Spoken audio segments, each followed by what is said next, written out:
And there is not going to be any interval between this panel and the next panel. So let me invite to the stage Mr. Oleksandr Pavlichenko from the Ukrainian Human Rights Union, Helsinki Human Rights Union, Anastasiya Donets from the International Partnership for Human Rights. She's from Brussels. Professor Wolfgang Benedek, Professor of International Law, University of Graz. Yes, and I remind you that there's no interval between these two panels. Aleksandar Sekulić from OSCE in Warsaw. And we're almost gathered here. Sasha, Pavlichenko, проходь. Да. Mr. Sekulić, Professor Benedek. Where's Ms. Donets? She's here? Yeah. Please proceed to the stage. And we will be joined online by Yuriy Belousov from the Office of the Prosecutor General of Ukraine. He'll be speaking to us from Kyiv. Please take your seats. And again, after the exchange of opinions between the participants, we will have the round of questions and answers, hopefully.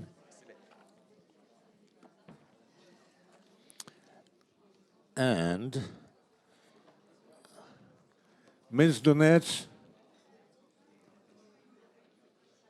well, anyway, I think that she will join us eventually.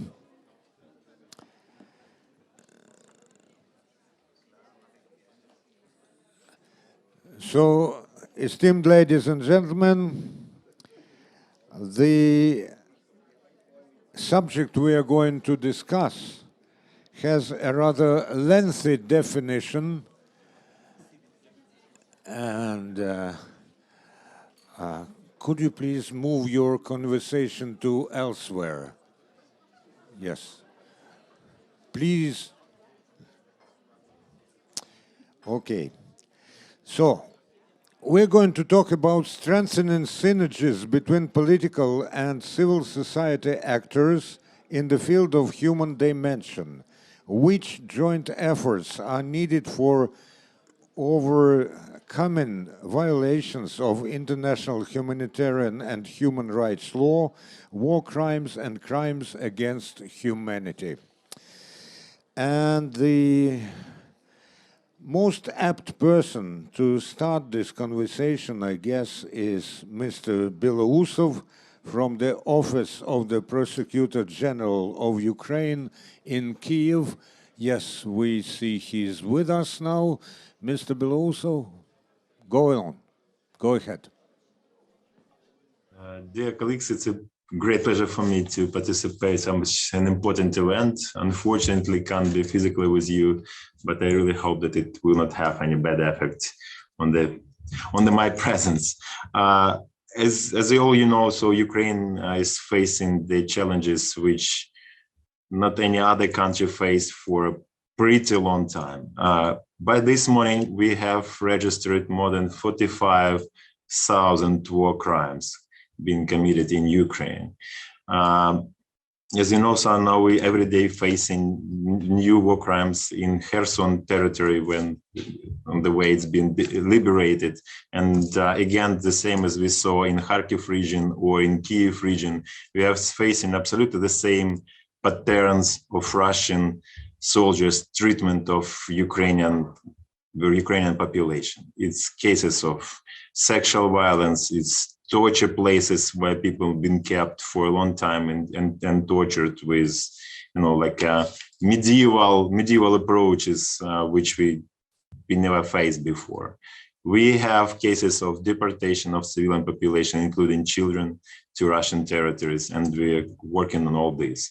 But the question is what to do with all this. And we must have that in Ukraine, we see that the national system of investigation war crimes, I believe, is getting stronger and stronger. And it includes cooperation between state officials, law enforcement, civil society, and our international partners.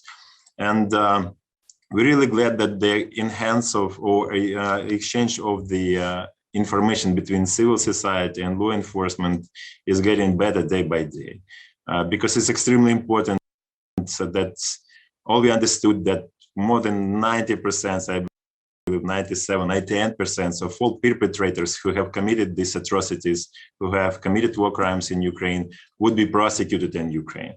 That's why for us, for the national law enforcement and judicial system, it's extremely important to get this information from both our civil society partners and international community. From another side, so we definitely need to provide or to follow international standards in order to have the top leaders of Russian Federations to be prosecuted in our international courts. Both ICC and I believe Tribunal for Aggression, which would be established shortly. We also should take into account that around 18 countries have started their own investigations based on universal jurisdiction of war crimes being committed in Ukraine. And we are now working very close with the Eurojust, who help us to share the information with our partners, to avoid the duplication, and to make this fight against war crimes more effective. In the end of my speech, I just wanted to say that we are absolutely ready for the cooperation, and wanted to stress again that we have War Crimes Gov.ua resource, which is available worldwide for people who became witnesses or victims of war crimes, who are not physically in Ukraine, or who are in Ukraine but to some extent has no chance to get, physically be present in law enforcement institutions.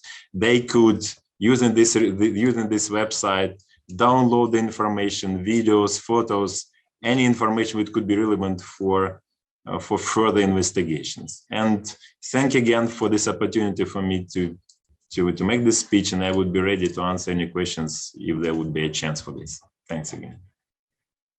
Very much, Mr. Belousov. And if there's no questions, then there will be questions from me, but I'm sure there will be questions from the floor. Aleksandar Pavlichenko is the next speaker. If you want, you may go to the rostrum or use the mic, which is handy on the table. Okay.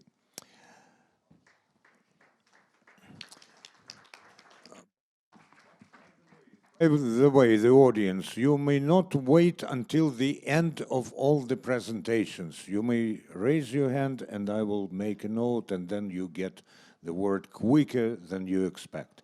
Okay, go on.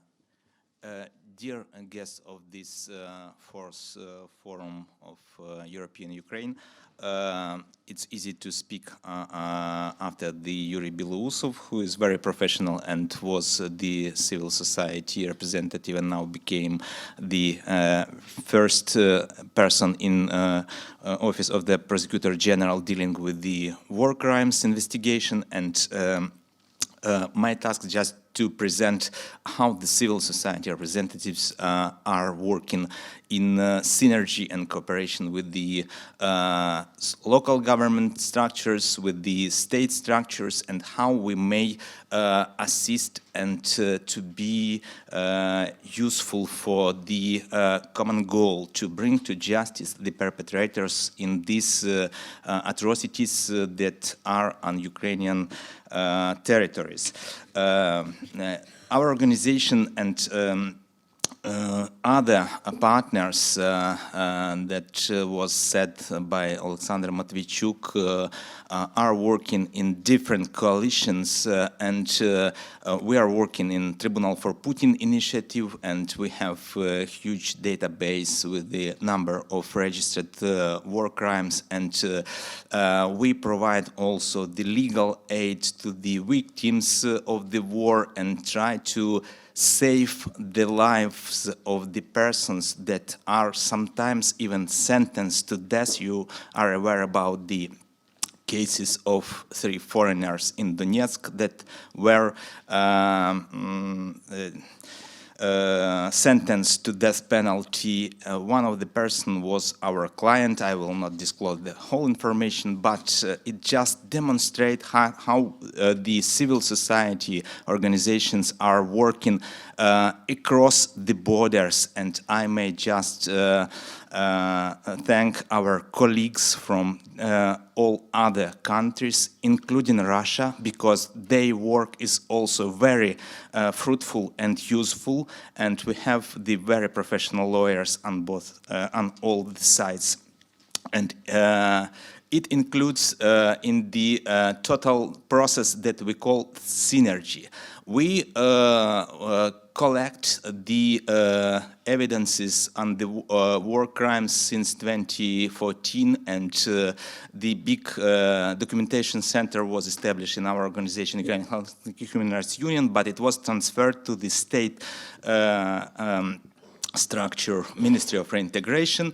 And since this year and the new wave of the war since February of this year, we've started again the new, let's say, collection of the evidences, and we share this information with the Office of the Prosecutor General, and we've discussed it in several meetings with the ICC representatives that we are ready to provide them with the information that prove the systematic and the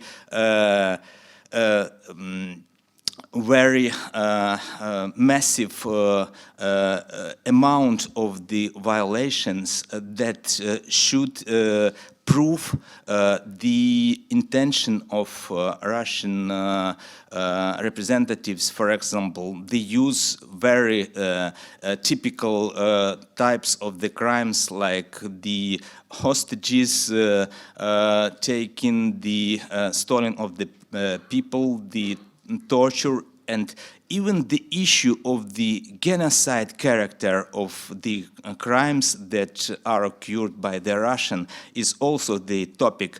And we understand and we try to find the traces. Since the 2014, one of the very particular, and my colleagues here in the room may prove it, we tried to find the characters or the presence of Russian official army and forces in all the crimes. It was difficult. Now it's open. So they started with so-called hidden hybrid crimes since 2014, just claiming that they are, let's say, peacekeeper in all the process, but you should start the conversation with so-called DNR or LNR representatives, and we will arrange the peaceful process. And it was a huge mistake. Well, and we just stressed that the Minsk process, Minsk agreement, it's not fair, let's say, process, but the answer was, we have no other alternative, you should go further and to find the resolution through this way. Now, we have no masks from both sides, and Russians just opened their face and proclaimed themselves as the real aggressor that they've started with since 2014. And, well, it's just general remarks that help us not just search now their presence in all crimes, but to prove these crimes with the concrete facts. We collect not only the information, but we try to prove all these facts, the legal grounded facts, with providing the legal assistance and just some concrete examples how it works. We are working with the ECHR, European Court of Human Rights, and since this summer we started huge process on the assistance to the and introduction of so-called electronic systems to lodge an application to the ECHR for the person who suffered as a victims of these crimes occurred by Russia in this aggression against Ukraine. And it was done jointly with the Ministry of Justice and Ministry for Digitalization with the Ukrainian Helsinki Human Rights Union.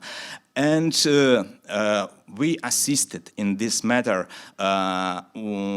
lodging the application under article, under Rule of 39 of the Rules of Procedure of European Court of Human Rights, and it helped for some persons. One concrete example, the person detained in Donetsk pretrial detention center, Donetsky SIZO, that were tortured for days and weeks after being, let's say, sent by we've sent the application with the request to introduce the Rule 39. Well, this inhuman practice was stopped. Well, we may not just prove that it was direct link between these two acts, but when they receive some facts that the situation is under the control, I mean, they, Russian and their proxy representatives, they stop sometimes their practice with the torturing of the people in these detention places. Well, and it just the examples how the civil society organization practice with the torturing of the people in these detention places. Well, and it just the examples how the civil society organizations may operate, may prove their efficiency, and I think that the best and the highest appreciation of the work is the representative of our, in our first panel, Aleksandr Matviichuk, as the winner of Nobel Prize. It's the appreciation of the role and the effectiveness of civil society organizations in Ukraine that became very strong on national and international level, and we will continue this way with the target to bring to justice the perpetrators, to establish the real mechanism of accountability, and the strategy of the work of NGO now is coincide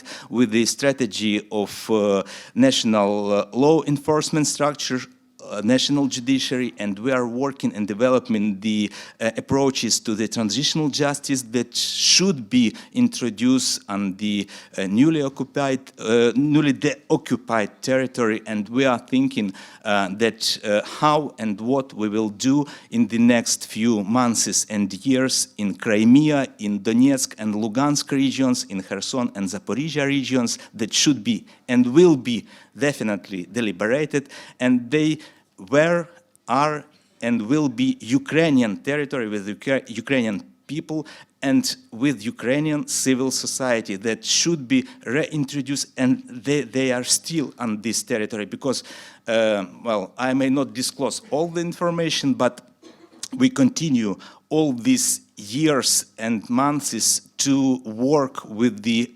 occupied territories, supporting our partners and NGO and media representatives on this territory with the trainings, with the legal means and other possibilities to operate on this territory and disclose the information and collect all the facts that will be accountable for the future processes.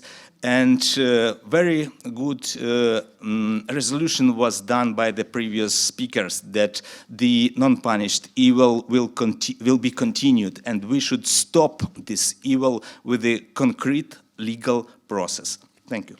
Thank you, Aleksandr.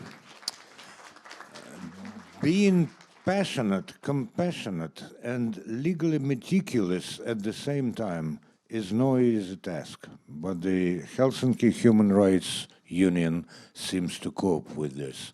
And as you are working in this manner, I strongly hope that the time when you will be able to disclose all the information, or at least the majority of it, will be closer and closer.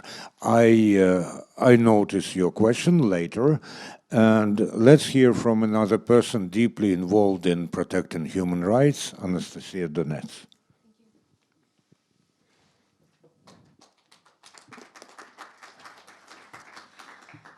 Thank you very much, Pan Andriy, and many thanks to the organizers of this event. I'm honored to be here and share the floor with my colleagues who have been in the forefront of Ukrainian and international civil society fight against Russian impunity, against its unprovoked war of aggression in Ukraine. I'm representing here a Brussels-based international NGO, International Partnership for Human Rights, and I work in this organization as an advisor on international accountability. But I'm also Ukrainian, and since the Russian full-scale invasion, I've been mostly involved in Ukraine-related projects, even though my organization covers not only Ukraine, but Eastern Europe and Central Asia, and human rights issues there. And it tries to empower local civil society to do more for its people. As Mr. Belousov noted today, the Office of the Prosecutor General has opened more than 45,000 cases on potential Russian war crimes in Ukraine, and we all understand that it's just a drop in the ocean of everything that Russian soldiers are doing in Ukraine. And this is definitely a challenge, but also a window of opportunity for the Ukrainian government to engage more with Ukrainian and international civil society and use their expertise to be more effective in covering all the war crimes, crimes against humanity, and potentially genocide and crime of aggression in Ukraine. I think civil society can add value to the government's efforts to restore justice and support survivors of Russian crimes in Ukraine in three main ways. First of all, human rights NGOs can be a bridge to build trust between the survivors, victims, and witnesses of Russian war crimes in Ukraine. As part of Ukrainian population is for subjective and sometimes for objective reasons distrustful of the government, especially law enforcement, particularly people from the occupied regions who have been subjected to Russian war crimes such as detention and torture and harassment, may be afraid to contact the police due to the fear of being deemed Russian collaborators, or even out of fear of the renewed Russian occupation and reprisals. In such cases, people are more willing to talk to us, representatives of human rights organizations, because there is an image that we prioritize not investigation and documentation, but the protection of human rights and interests of these people, of our beneficiaries. Second, local human rights organizations can provide an entry point for international experts that are working with the government and that are deployed to Ukraine, but do not really understand the local context. For example, our latest fact-finding mission to Chernihiv Oblast that was liberated in May, that we did together with our partners Truth Hounds, who are also present during this conference and who will be speaking later. One of the focuses of this mission was not only documentation, but also meetings with civil society organizations to understand local contexts and local needs of the people on the occupied territories. Particularly, we established contacts with organizations that provide rehabilitation, medical, and psychological support of survivors of torture and sexual and gender-based violence. By cooperating with local civil society actors, we are achieving two goals at once. First of all, We establish a secure and confidential channel of communication between the survivors and ourselves through the local organizations that already have their trust. And second of all, we establish referral pathways for those survivors who need further support, rehabilitation, psychological support after the interviews. And lastly, human rights organizations can to a certain extent help the government to document and process loads of relevant information by conducting screening interviews of survivors and witnesses. They can also conduct in-depth interviews in cases where the government does not have enough resources to do so by itself. Of course, this has to be done in close cooperation with the government to not re-interview and re-traumatize people who already have been through a lot. For example, IPHR's office in Tbilisi has conducted more than 100 screening interviews and more than a dozen in-depth interviews of people from eastern and southern parts of Ukraine who are fleeing the war through Russia to Georgia, because that was practically the only option that the occupying authorities gave them. They prohibited these people to go to Ukrainian-controlled territories. Also, IPHR is involved in fact-finding missions in the occupied territories, as I said, in the partnership with our Ukrainian partners, Truth Hounds, and is conducting in-depth interviews with witnesses and survivors of Russian war crimes in cases not covered by the Ukrainian government, and of course in close cooperation with it. And I was also asked to cover the question of the accountability venues. I haven't been keeping track of the time. Should I talk a little bit? It's important. 3 minutes will suffice. Yes, just Good. signal me when they're over. Well, obviously, the end goal of our documentation work, of human rights documenters' work, is to bring those responsible to accountability. I want to briefly discuss 3 main accountability venues that IPHR used. First of all, it's of course Ukrainian investigative authorities, which have been both open and proactive in cooperating with human rights organizations, including my organization, IPHR. In this regard, the main priority for human rights organizations, in my opinion, is to support and facilitate, but in no way substitute the Ukrainian government's accountability work. At the same time, due to the unimaginable, horrific scale of Russian atrocities, Ukraine will likely not be able to timely and effectively prosecute all Russian war criminals.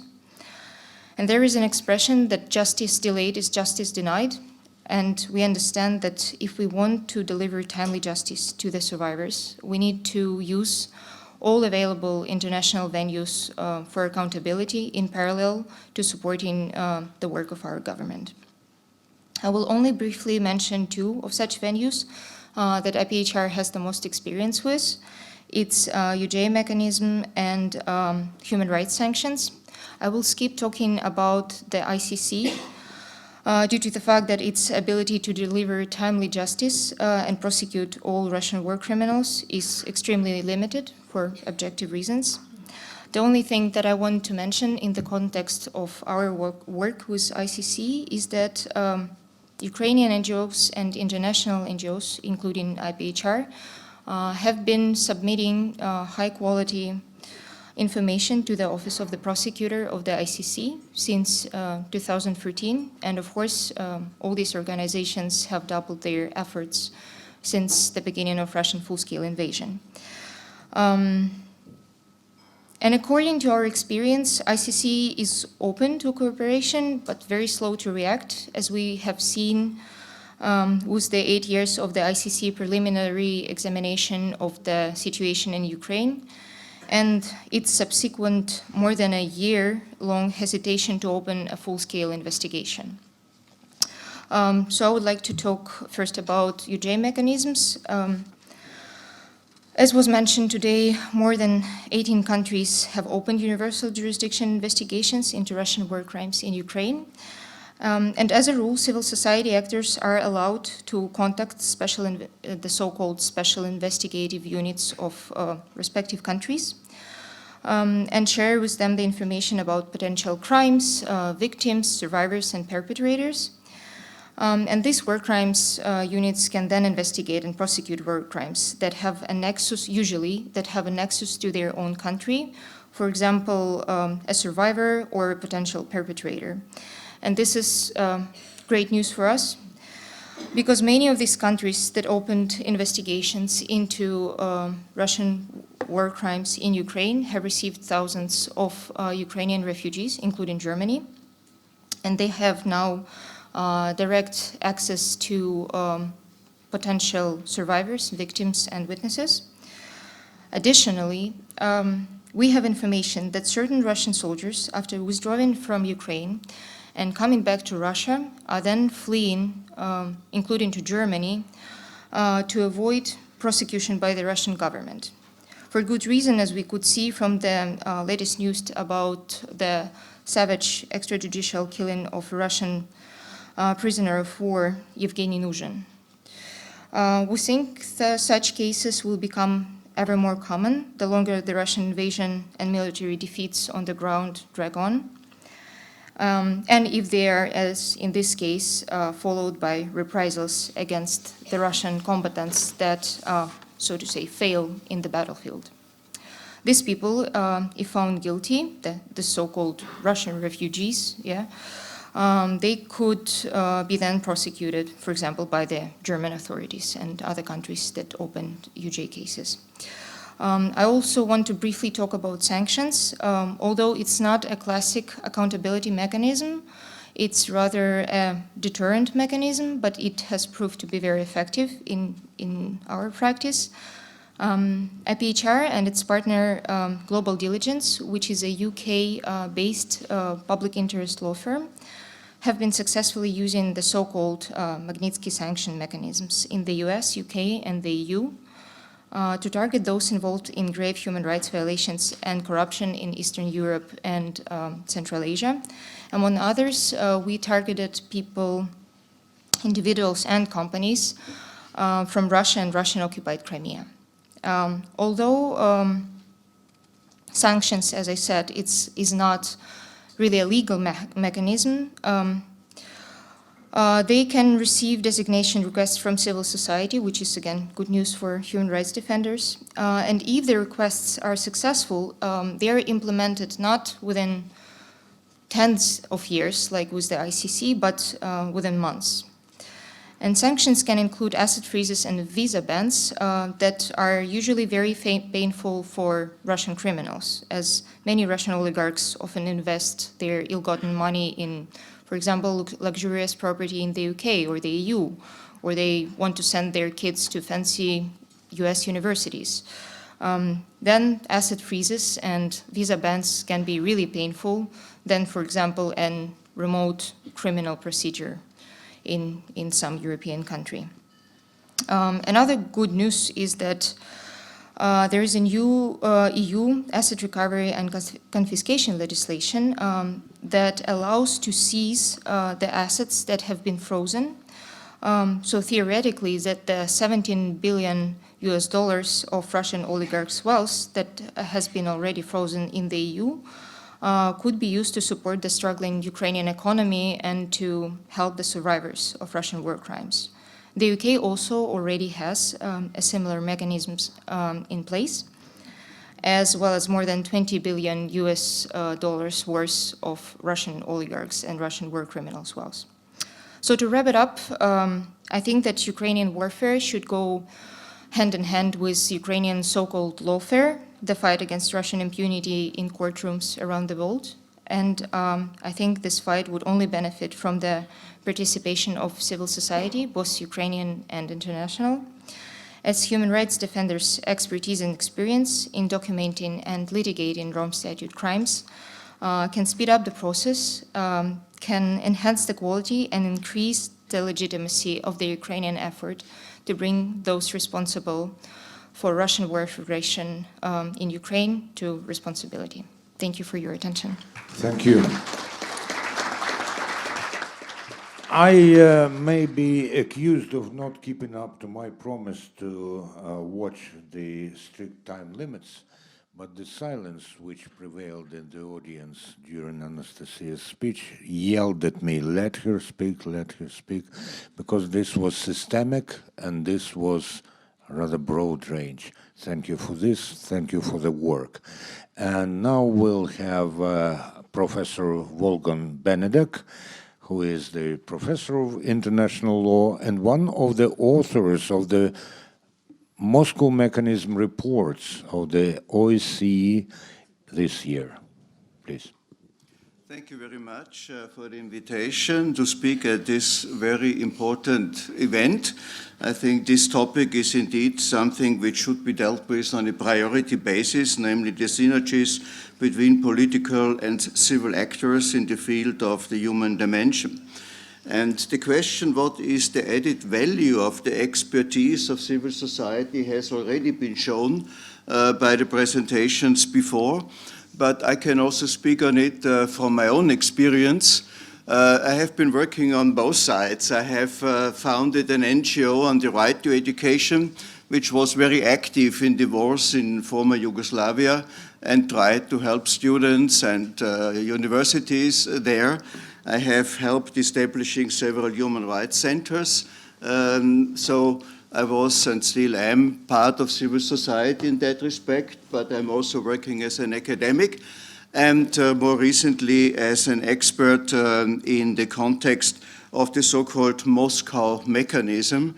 The Russians are not happy with this title, which was created in 1991 in the context of the OSCE, then CSCE, and which allows a fact-finding mission on human rights, on the human dimension issues, without a consensus being needed in OSCE, where otherwise everything needs a consensus. So on the request of a certain state or a number of states, minimum 10, even against the will of the state to be investigated, there can be such a fact-finding mission. If it is requested by a state like Ukraine, then it's a team of 3 experts. In other cases, when the investigated state is not cooperating, then it might be a single expert having to do it. And I did a report already before on Chechnya in 2018, and the second one on the rigged elections and human rights situation in Belarus in 2020, and therefore was asked also to chair a team looking at the violations of international humanitarian law and human rights in Ukraine as a result of the invasion by Russia. Now, in that work, in all these missions, the cooperation with NGOs played a major role.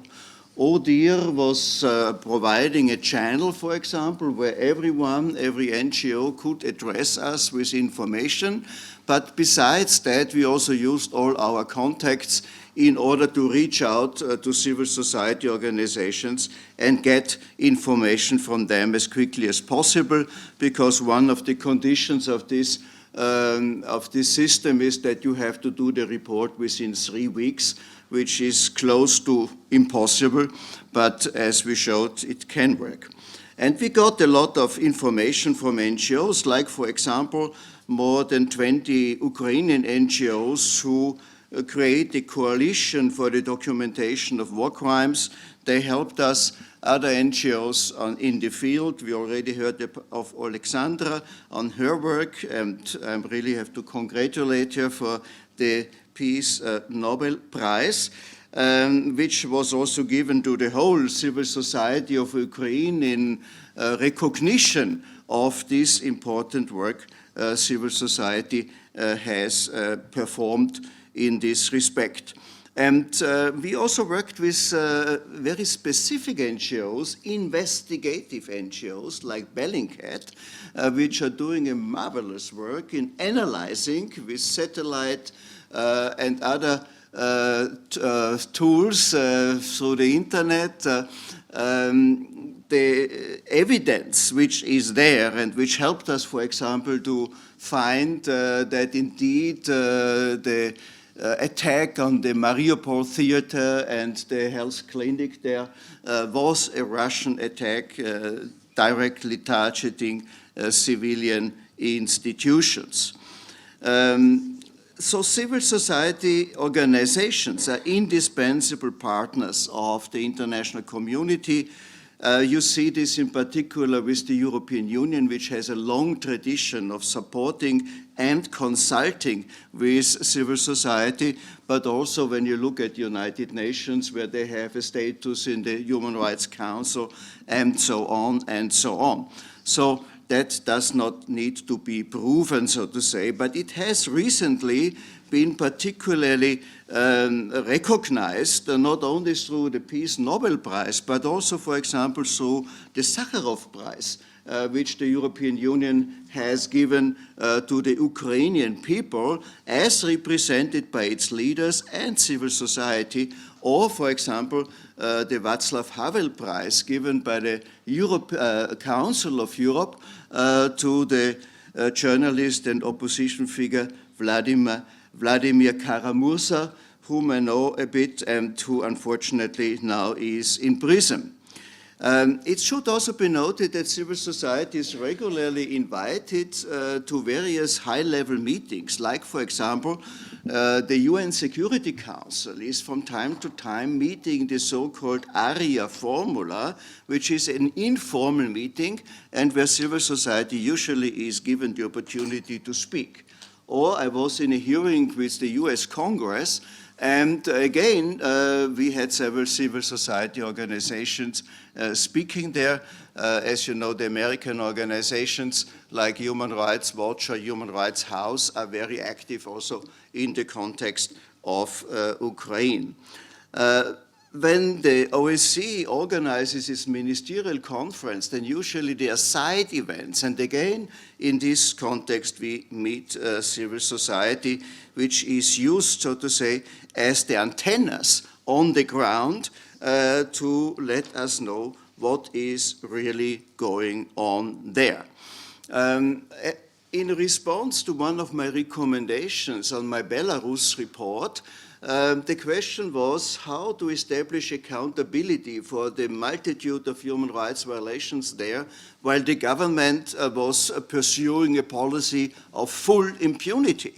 And on my recommendation, a number of states then funded an international accountability platform, which is run by international and local NGOs. The international one is Dignity Denmark, for example, and then there are local Belarusian NGOs who provide the information from the ground. And in this way, the information is collected and kept on a very high level in a professional way so that it can be used in court. And this is indeed something which I have to emphasize. It is not enough to collect information on war crimes. It is important to collect information on war crimes in a way that it can be used by courts later on.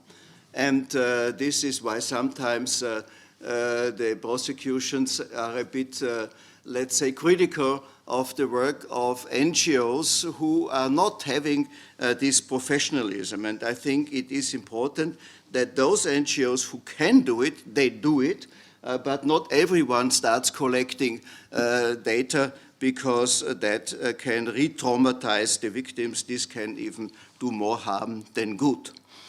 I would also like to emphasize that we have in such situations like the war in Ukraine, obviously a multitude of NGOs, civil society organizations who want to be involved and who also want maybe to get access to the funds available. So this raises an issue of quality assurance. And that is a major issue in international cooperation and support to civil society organizations. Therefore, it is important for civil society organizations to show their competence, their professionalism. They have to gain the trust through solid work like reporting, assistance, action, and so on. And if they don't have it yet, then they can be supported with capacity building, or as our moderator has said, mutual learning is very important, sharing of experience, and so on. Now just a few words on what the Zeitenwende, or the tectonic shift, as the EU Commission calls it, might bring us in this context we are discussing here. As you all know, we have a period where we are rather talking about a shrinking space for civil society, regionally and globally. So one challenge or one possibility is that the experience of what's going on in Ukraine and in the region at large could maybe help to reverse that trend and to lead to a new recognition of the importance of civil society, as it has also been happening through the Nobel Prize. And while it is difficult at the moment, when OSCE, for example, is blocked by Russia and some of its allies, we see at the same time new, let's say, creative ways of continuing the work. Like, for example, the Human Dimension implementation meeting, which was blocked by Russia, but the Polish chair very cleverly organized the Human Dimension implementation conference and allowed more or less the same thing to happen. So these are opportunities. I think there is more. For example, a big project of OSCE in the context of Ukraine, maybe you will say something on it, which is also funded by voluntary contributions. So there are also opportunities, and we should not just be too pessimistic. I recently visited the Peace Nobel Museum in Oslo because of a conference I attended there. It's very impressive, by the way, and there was an exhibition on Dmitry Muratov, Nobel Peace Prize of last year. Yeah? And he's a journalist, and his newspaper, Novaya Gazeta, in the meantime has been prohibited, as you might know. So that shows that we have here a problem in the region. And I'm very grateful that Oleksandr, in the beginning, she clearly said and identified that this is a war between two systems. And there has to be an ultimate goal, which she identified as the democratic transition, which in my view has to take place, and I think she will share this, on the basis of human rights and the rule of law, which is an issue not just in Ukraine, but in the whole region, as we can see from the situation of civil society in Russia, in Belarus as well. Then another thought on this tectonic shift is, I think one major decision of the European Union was to give Ukraine this candidate status. And that means that we now see a line from Maidan, from the Revolution of Dignity, as you called it, up to the membership in some future. And I'm personally also involved in the Balkans, in the enlargement process. I know what it means. It's a long-term process, but it has a very important issue which accompanies the process the whole time, and this is human rights, democracy, rule of law. And here many reforms are necessary in the whole region, but obviously also in Ukraine. How could it be otherwise? So finally, the question of joint action between politics and civil society, I think that in our times, what we need and what we increasingly also see is a multi-stakeholder approach. So we see governments, ministries cooperating with international organizations and then again cooperating with civil society in order to solve particular problems and objectives.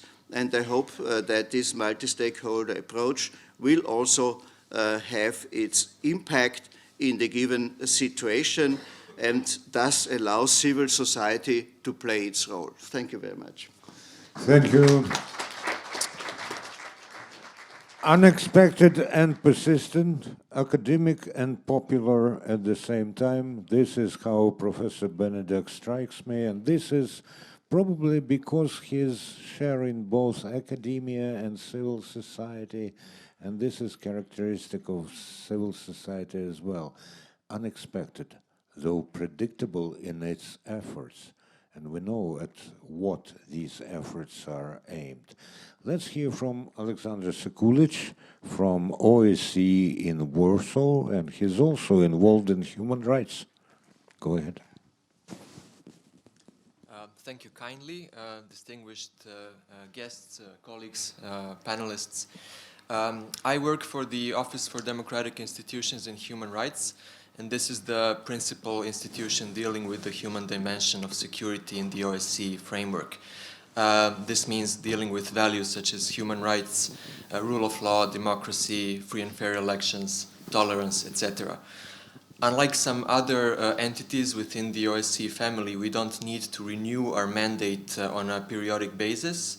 So unlike, for example, the special monitoring mission that was shut down because of lack of consensus of continuing it, we don't need a consensus of 57 participating states, including Ukraine, the Russian Federation, Germany, Poland, etc., to deliver on our mandate. And in terms of human rights monitoring, we have been working on this and delivering on this mandate for around 30 years. As for some examples, in no particular order, we have been monitoring the situation surrounding the Kosovo War, the war between Russia and Georgia, the situation of Guantanamo Bay detainees, and at the request of Ukraine on 2 occasions in 2014 and 2015, we also monitored the situation there, including in the context of the illegal annexation of Crimea. On the 24th of February, we started looking into the situation in Ukraine and into the respect for international humanitarian law and international human rights law, especially as they relate to the right of life, of civilian population and individual civilians, as well as prisoners of war. In further narrowing down the scope of our monitoring initiative, we have been looking into some of the key issues, including means and methods of warfare, indiscriminate attacks against civilian population, the situation of prisoners of war, the situation with access to humanitarian aid, lack of it, or a failure to receive it, as well as situation in Ukraine-controlled territories and a variety of aspects of the situation in the Russian-occupied territories of Ukraine. In terms of our methodology, we focused on desk research, which means looking into the news and social media content, verifying it and analyzing it. But the most valuable work that we have done have been interviews with survivors and witnesses of human rights and humanitarian law violations and refugees and internally displaced people. And we have approached this work having in mind several goals. One of them is informing our own leadership and informing the leadership of 57 participating states about what is happening in Ukraine. There is also the goal of contributing to any prospective accountability efforts. And then there is a corollary of our work, not necessarily a goal, but when interviewing people, some of them might feel relieved after they speak to someone who understands and who is asking the relevant questions from them. In our human rights monitoring work regarding Ukraine, we have conducted 6 monitoring visits, 4 of them to Ukraine and 2 to a safe third country. In Ukraine, we have been to Uzhgorod, Lviv, to Kyiv, and various towns and villages in the Kyiv region. And we have interviewed during these 6 visits not only people from the places I listed, but also people from parts of Ukraine that are under occupation or that were under occupation at the times of the interviews. We conduct these interviews, of course, following the human rights monitoring principles of impartiality, objectivity, sensitivity, etc., doing no harm, so aiming not to interview people who had already been interviewed before, and also asking for direct and specific consent on several points. Anticipating several questions from the audience, I can say that on the points of consent, we are also asking our interviewees whether, in case some international prosecutors or later on Ukrainian prosecutors are interested, after reading our reports, interested in hearing more about these cases, whether we should get in touch again with our interviewees and asking them how to proceed. So we are not forwarding the unredacted notes to anyone, and we are not just sending around contacts of our interviewees to the prosecutors. We are asking the interviewees and asking for the agency and seeing whether they want to be approached or not. I can also add to what Professor Benedek was saying a bit earlier. It is not only about doing no harm by avoiding re-traumatization and interviewing people over and over again. This is also a matter of confidentiality, because we anonymize the accounts that we receive, so they don't appear under real names, as you can imagine in our reporting. They are redacted and anonymized. But in case someone was, for example, interviewed by journalists and later on interviewed by us, then someone might actually try to match these stories and in fact see who the person really is. We have published a report in July. It is an interim report that was covering the situation from the 24th of February until the end of June. And it is available on our website, unfortunately only in English, and it features a couple dozen recommendations to the belligerent parties. Some of them are both to Ukraine and Russia, others are specifically to Russia, and some to a smaller extent specifically to Ukraine. I will read out a few so I don't miss out something really important, although I will not read out all of them. Some recommendations are, of course, to respect and ensure respect for international humanitarian and human rights law in territories under the control of the parties. Distinguish at all times between civilians and combatants, as well as between civilian objects and military objectives, directing attacks only against military objectives. Take all feasible precautions to avoid and in any event to minimize incidental loss of life, injury to civilians, and damage to civilian objects. Refrain from using weapons that by their design or use are of a nature that that causes superfluous injury or unnecessary suffering. Treat all prisoners of war in full alignment with the Third Geneva Conventions. Refrain from using explosive weapons with wide area effects, including cluster munitions, in densely populated areas. And then specifically to the Russian Federation, the recommendations were about refraining from launching indiscriminate attacks against any civilian population or civilian objects, refraining from abiding by the key tenets of the laws on occupation, and refraining from any irreversible changes to the status of Ukrainian territories that were under their control, halting deportations of civilians, eliminating the so-called filtration processes, and stopping subjecting civilians to extrajudicial executions, ill treatment, etc. On Ukraine, we had some specific recommendations, for example, on investigating potential extrajudicial punishments of alleged looters. As you can see, many of these recommendations are still to be heeded. In cases where there was some progress, there is absolutely no guarantee that the progress is irreversible. And on some aspects, there is quite bad developments, including on the so-called referenda, the illegal referenda in the 4 Ukrainian regions. Now we are working towards the next report that should be out in 1 month. It will mainly cover the topic of occupation. Our focus has shifted a little with the most recent developments in Ukraine and more difficulties in our own deployment to the country and guaranteeing safety of our interviewees. So thank you for your attention. Thank you.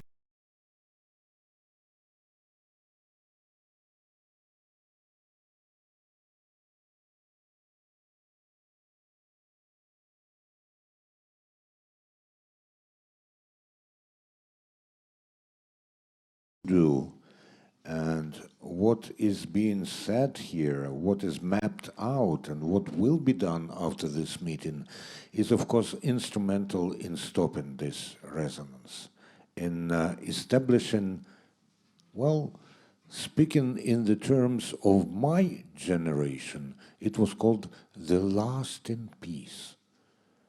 And you may say I'm a dreamer, but I do believe that a Last in Peace is possible, but it requires a lot of effort.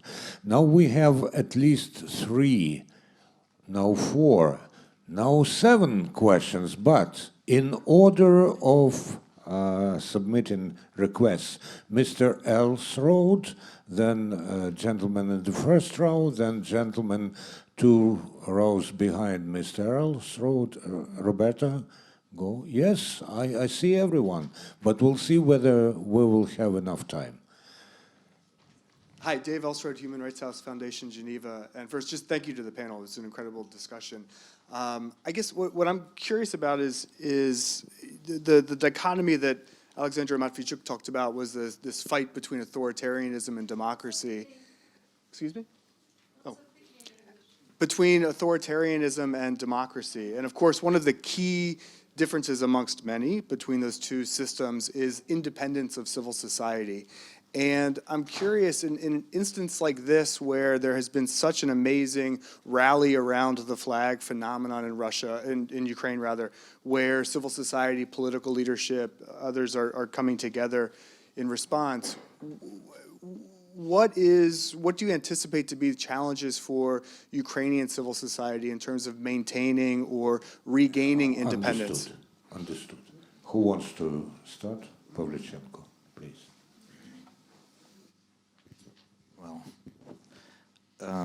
It's a very good question, and in the times of the war we have to think how to keep the values of democracy when the strong hand is required to win in this war.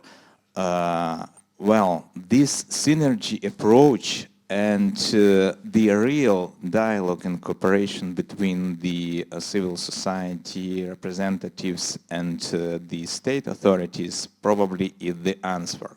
When we are speaking about the strategy and strategic approach, the inclusion in the processes that are, well, and we have the processes, it's also very valuable facts that are towards the future changes like Crimean platform, like different civil society initiatives included into the boards of the state structures. Here we are staying not only on the current situation where we are looking into the future. I've mentioned this issue of transitional justice that should be developed, introduced into the policy and practice, the reforms process with the judiciary mentioned by the previous speakers.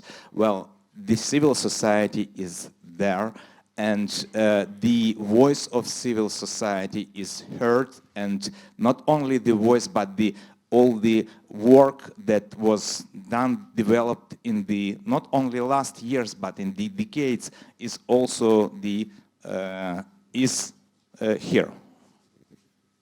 The gentleman in the first row after Anastasiya. Anastasiya first, and then the question. Hello, my name is... No, Anastasiya answers, and then the question. I'm really sorry.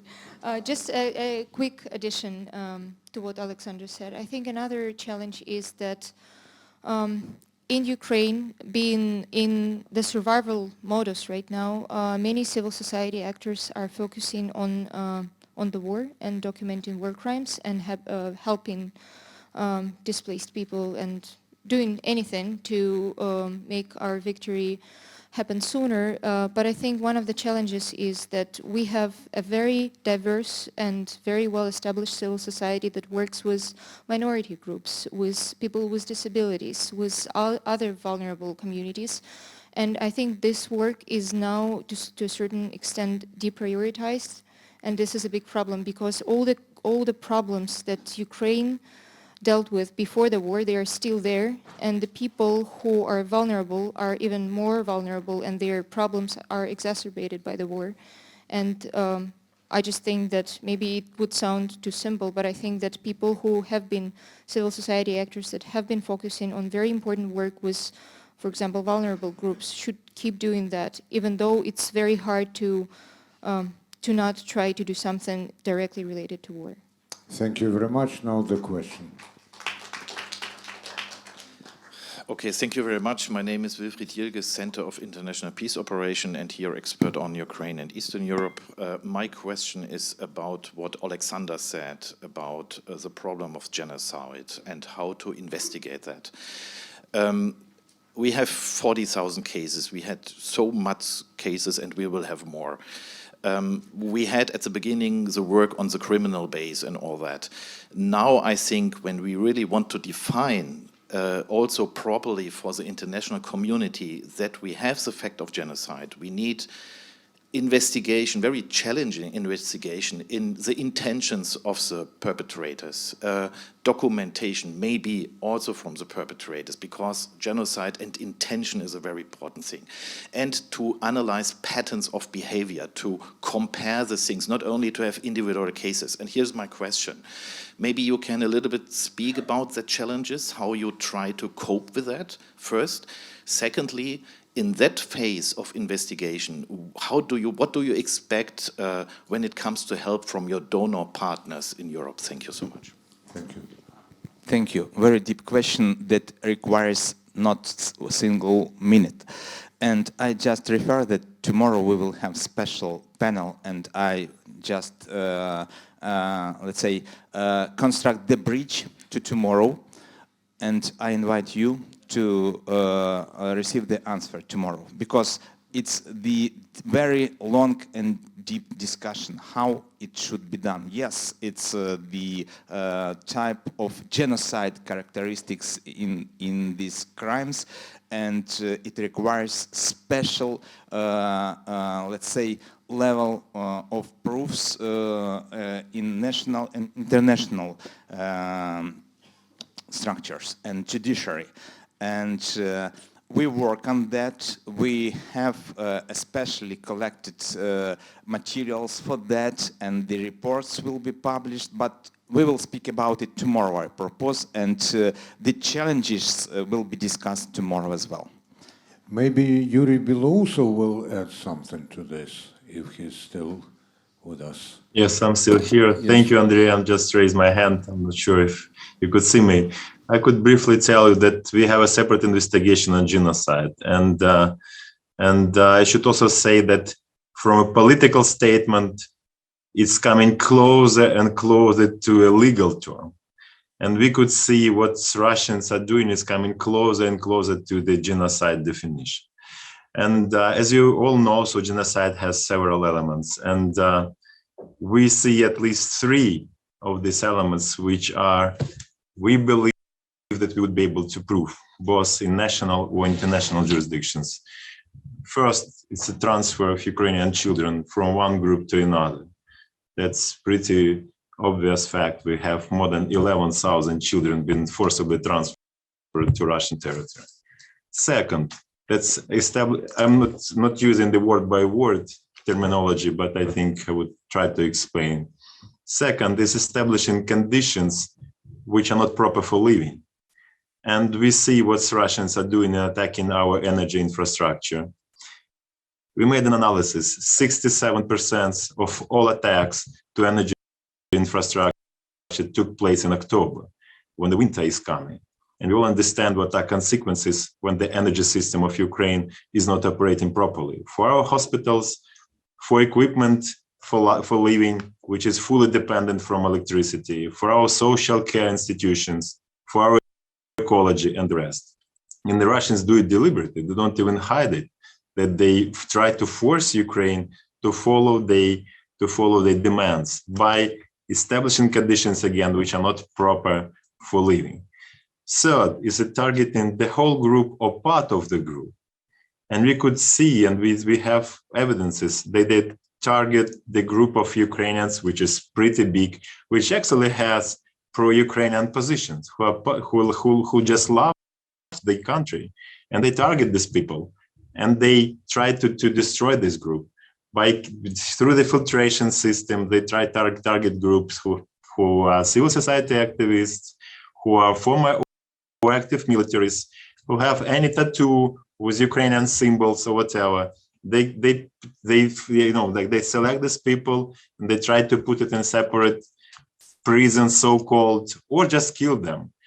And all this together gives us pretty strong, I think, arguments that what Russian do is Ukraine would be qualified, and it is qualified, but would be also qualified in a court as a genocide. And we really believe that we would be able to prove it.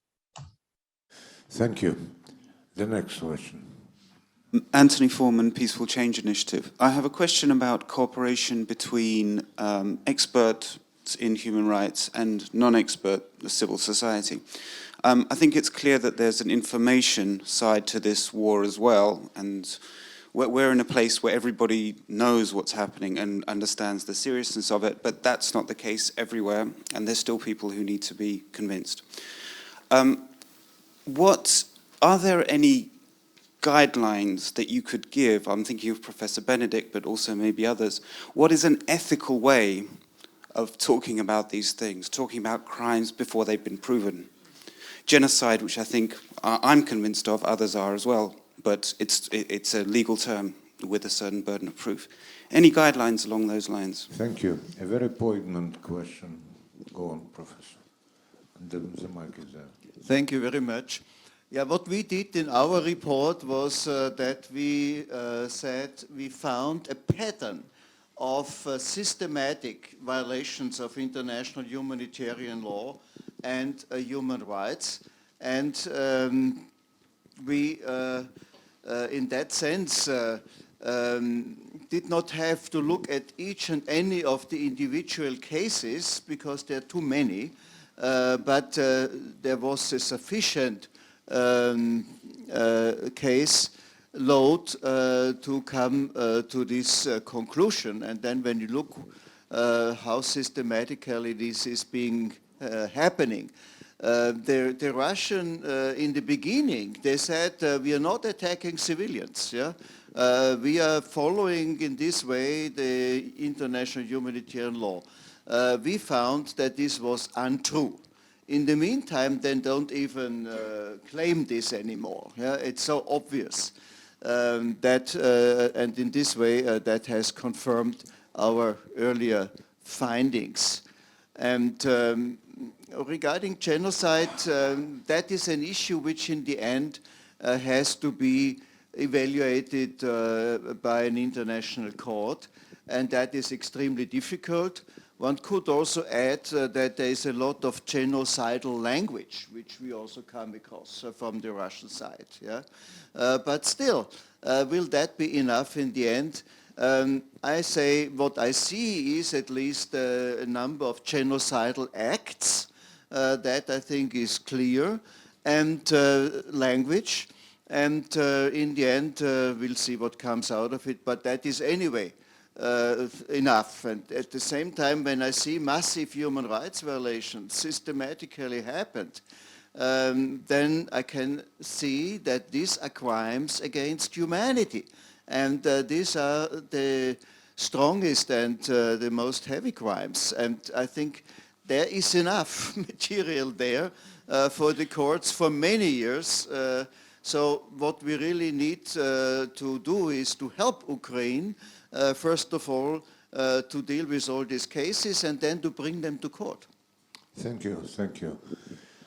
We have 11 minutes to go, so please be concise. Nikolai Klemenyuk, Berlin journalist. Anastasiya, you mentioned the alleged Russian perpetrators fleeing to third countries and probably to Germany. My question is it just an assumption, or do you know any concrete cases? And if it is so, what is being done to make sure that justice is served? Thank you. Thank you. Thank you very much for your question. It's not just an assumption, it's not a speculation, it's information that we are receiving through the channels that I unfortunately cannot disclose for the reasons that these people would probably be alerted, and the specific, we have the names of specific units, the members of specific units who fled. And of course we can't speak about it because then they would know that, like, for example, German authorities are coming after them. And what is being done is, I talked about this in the context of the so-called universal jurisdiction, because Germany has been very proactive about opening and investigating cases. First of all, it was its approach with the crimes committed in Syria. So they have a lot of their war crime investigative unit has a lot of experience there, and they've been also proactive doing it about Ukraine, specifically Russian-occupied Crimea, and now since the full-fledged war all over Ukraine, obviously. And what we do as a human rights organization is to be in close contact with the German prosecution office and to collect as much information as possible on the potential victims and witnesses. And obviously we even have a database of Russian units that were deployed to Ukraine, and we share this information with the ICC and with the other relevant stakeholders, including UJ jurisdictions that opened investigations. So yeah, this is what we're doing. We're trying to build cases that could be used by national authorities and by the ICC and Ukrainian government. Thank you very much. No question? Well, you have preempted some questions, but we still have other people who want to, yes. Thank you. Hello, my name is Svetlana Valko. I work for IPHR as Anastasiya. And I have a question to Mr. Sekulić. We also questioned OSCE this in March, when a lot of traumatized human rights defenders came to Vienna to tell about crimes that happened. It's not a secret that the monitoring mission of OSCE in Ukraine was the largest in history. It was more than 1,000 people who just ran away in February. Even their mission was ending in the end of March. And I think that most of the Ukrainian audience here, human rights defenders who presented here, representatives of civil society, would say that the best place for monitoring war crimes now is being in Ukraine. And for us, it's not, like civil society in Ukraine is very tough.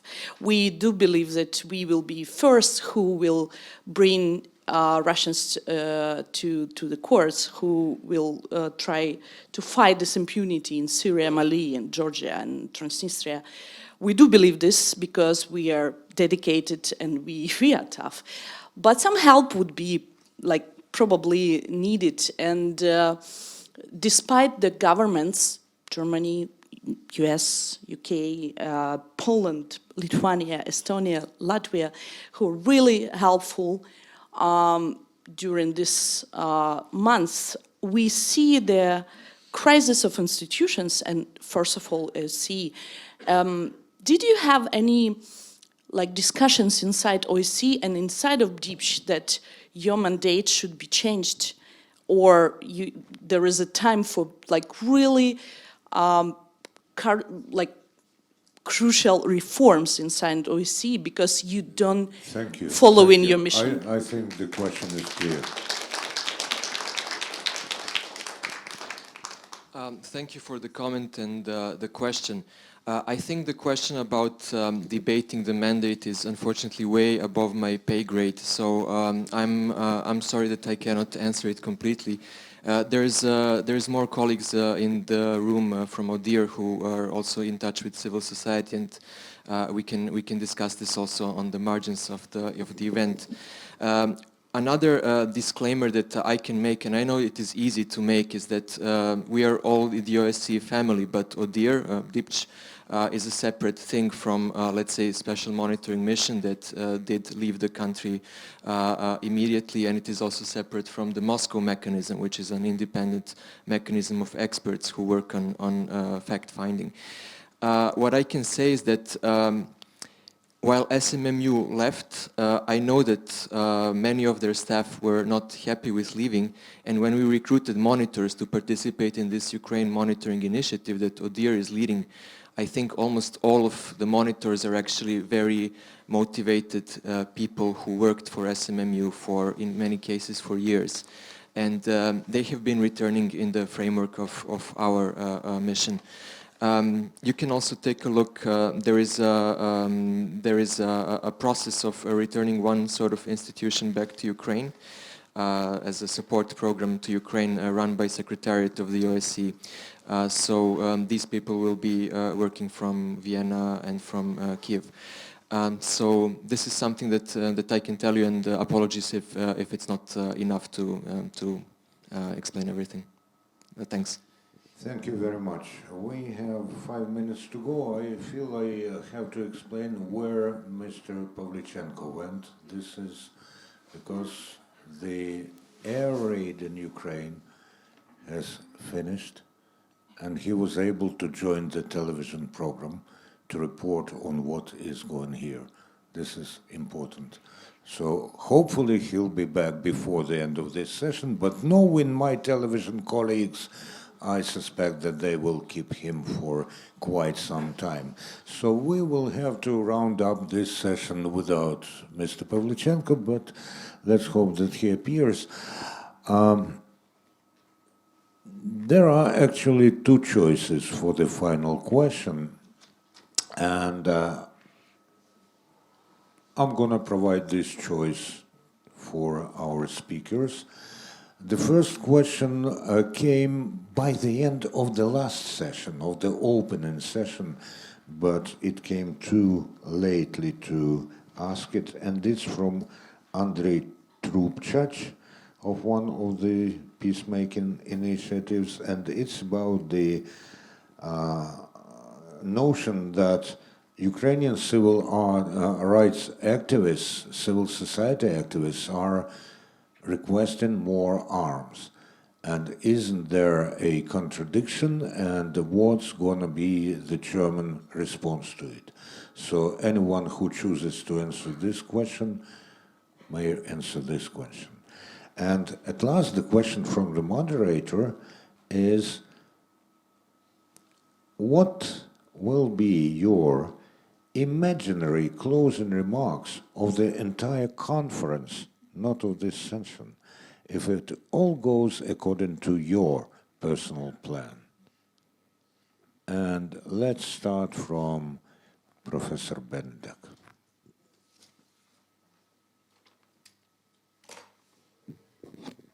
Thank you very much.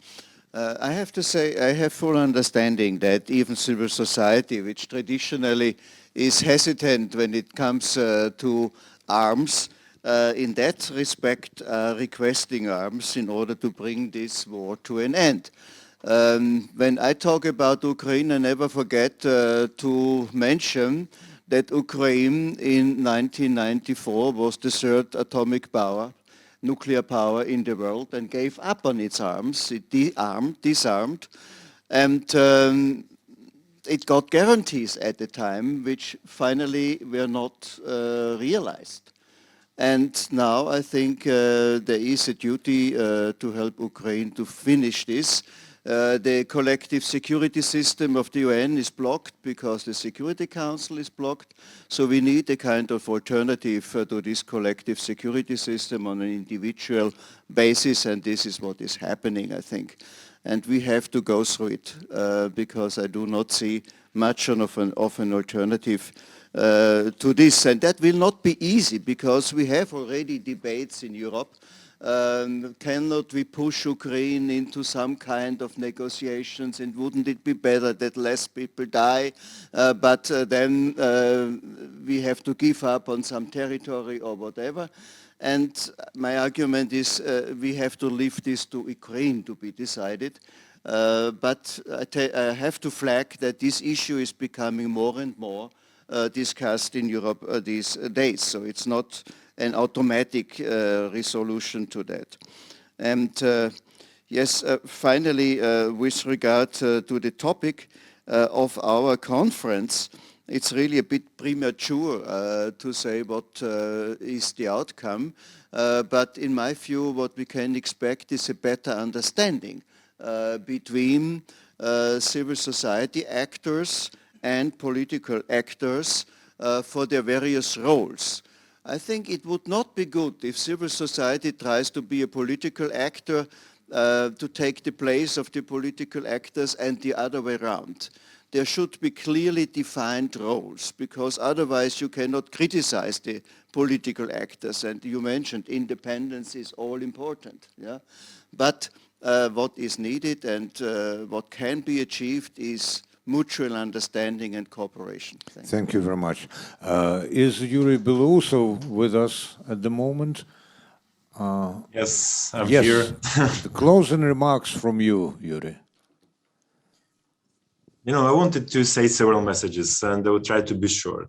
First of all, I want international community to understand that we don't expect that someone would come to Ukraine and do our job. We understand that bringing perpetrators to account is a task for Ukraine. An international community, international institutions would perform complementary functions for this. But how to do this? And here we need your help. But what kind of help we need? We need your expertise to come to Ukraine and to stay in Ukraine. How to do this? To train our local experts, our local law enforcement, how to do their work in the best way. Because sometimes, some experts think that they would come, do some expertise and come back to their country. But it means that this expertise will not stay in Ukraine. We have so many war crimes that no one expert from international community is not able to investigate it. Just our experts could do this. And I ask you to help Ukraine to become stronger and to do its job, to bring the Russians who committed war crimes on our territory to account. And we really appreciate whatever help is being provided to us currently or will be provided in the future. And thanks for this. Thank you very much. Aleksandar, Sekulić. I'll provide a quick answer maybe to your first question about civil society, actually the question from the civil society about civil society actors asking for weapons. And as I have been working with human rights defenders, they are defined by their willingness to promote human rights and to protect, strive for protection and strive for realization of human rights by peaceful means.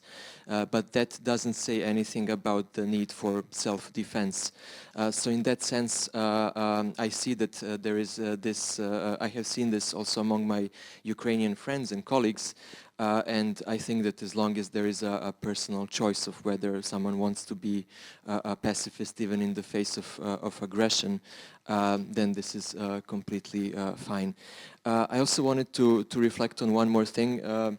As Mr. Belousov said, it is important for, let's say, external experts and external actors to support the society in Ukraine, including the, let's say, law enforcement, etc. And this is also what ODIHR has been doing in the past years and something that we will be continuously doing in the future. And as part of our mandate on assisting civil society, we have also been providing a number of capacity building opportunities for Ukrainian activists. And in just a few short days, or maybe a couple weeks, we will be also publishing a series of videos on our repository of human rights tools called Freedom Lab, freedomlab.io. And this material will be about techniques for conducting trauma-informed interviews. So this will be very important for collecting testimonies, I hope also for civil society from Ukraine. Thank you. Anastasiya, Donets. I would also like to answer the first question just because it's so poignant right now. And I just want to say that if those people whose main job in life is to protect human rights and respect for human life are asking for the tools to deprive people of their lives, this just it shows how dire the situation is, but it also adds legitimacy to our government plea for more weapons, because obviously we need them and we need them right now, and the time is running out. And if we don't get this support now, maybe, and I don't want to be a pessimist, but maybe we'll not be holding conferences like this in peaceful European Union, because there won't be no peaceful European Union anymore, because Russia won't stop. And another very quick point, many of my colleagues who are human rights defenders and lawyers gave up their jobs and joined the army. And this is another point that I want to make, that people are now prioritizing what is vital, and it is vital to stop Russia committing war crimes in Ukraine and leading its war of aggression. Now, it would be an excruciating task for Oleksandr Pavlichenko to sum up the discussion, because he has missed quite a lot of it, but we have missed your interview on the Espresso television, so please give us a brief. What have you told them? I have to tell you that I was asked by the journalist from Lviv to tell a few words about our today's meeting, and they disseminate this information throughout Ukraine with the brief message what Ukraine expects an output from this meeting. But now we have mass attack on Ukraine, and the studio was evacuated to the basement, and due to that fact they lost a few minutes, and I've stayed in the corridor waiting for this live air. Well, such are reality in Ukraine, and we expect that the journalists and all Ukrainian will be in the safe position, and our military force will destroy these missile attacks. Sorry for missing, because in this session we will continue next day, tomorrow, and we will explain more in details answers. I think that the main result of our today's panel discussion is the demonstration of the common vision of the current processes, and what is truth, and how the development should be realized towards future restoration of Ukraine. Today we should think on tomorrow, because we fight for that. We fight not for the past, like Russia that tried to keep their imaginated and faked past. We fight for today's value and for tomorrow's world, with Ukraine at the part of this world. Thank you. Remember, at the start of today's work, there was a discussion about common people. Now we heard about common vision. Common people have a lot in common everywhere, and it's very important that we understand this and develop this, and understand that Ukraine's victory means peace. Any other outcome of this juxtaposition means deeper and broader war. So, to keep united, to keep a lot in common, we should ask each other questions. We should venture answers, even if they seem paradoxical, or paradoxical topics about human rights activists asking for more arms, because this is the reality. This is not imagination, this is reality. And our responsibility is to protract this reality into the future. Thank you very much, everyone. Thank you very much, the masters of simultaneous translation who were responsible for us better understanding each other. Thank you, the technical team, and Alonso in particular.